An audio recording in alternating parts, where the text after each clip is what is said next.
Hi class, Chelsea Fisher here with another good species report. So kind of cool. My fiance and I are actually in North Carolina right now. We're in Asheville. I'll give you a little view of our actual view. I'm not sure how much of that you could see, but it's a pretty cool room. We come up here a lot. We're actually hopefully gonna get married here. And then my favorite fantasy character, I'm a big Harry Potter fan. I actually have two different Harry Potter tattoos. I guess there's not really any particular reason why I love that so much, but I've grown up on it. I used to read the books when I was a kid and then just, kind of rolled into where we are today as an adult. So Harry Potter is definitely my jam. You can actually, I'm not sure if you can see that very well or if I can turn it so you can see it, but I've got Hogwarts right here. So it's pretty cool. So for my species report today, I am telling you about the blacktip shark. This is something that I'm very familiar with. I've caught blacktip sharks before.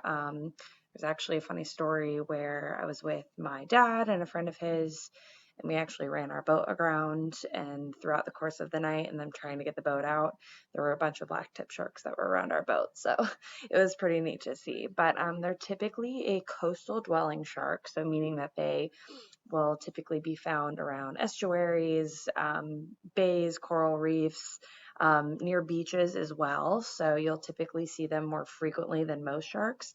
They're usually gray or dark gray to gray brown on top with white underbellies. They obviously get their name from the fact that their fins have black tips on all of them except for one. They usually feed on small fish. They also feed on stingrays, crustaceans, and other small sharks.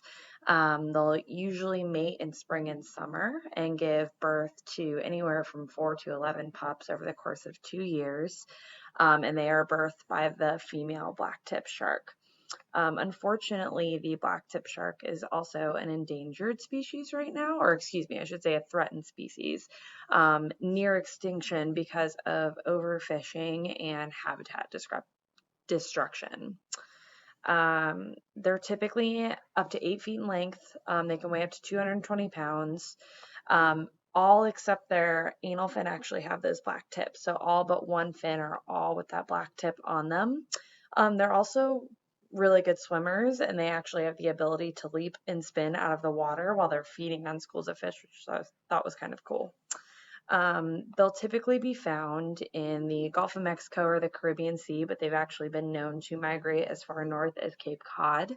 They're also found throughout the Mediterranean and along the coast of West Africa, pretty much as long as they're in a tropical or subtropical coastal ecosystem, they can survive and thrive. So they're found in a lot of those areas.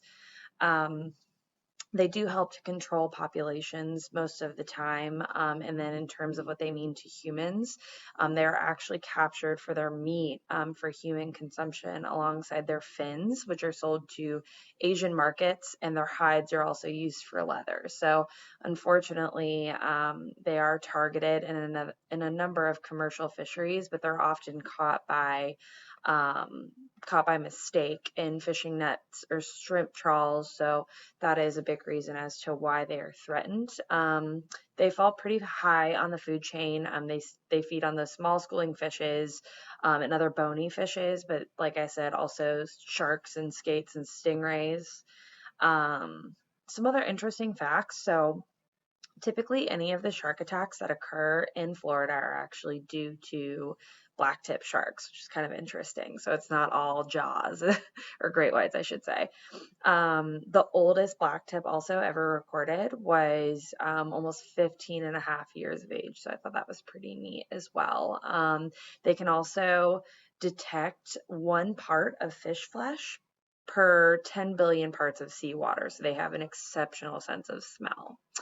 So that is my report on the blacktip shark, and I hope you all enjoyed it. Have a good week.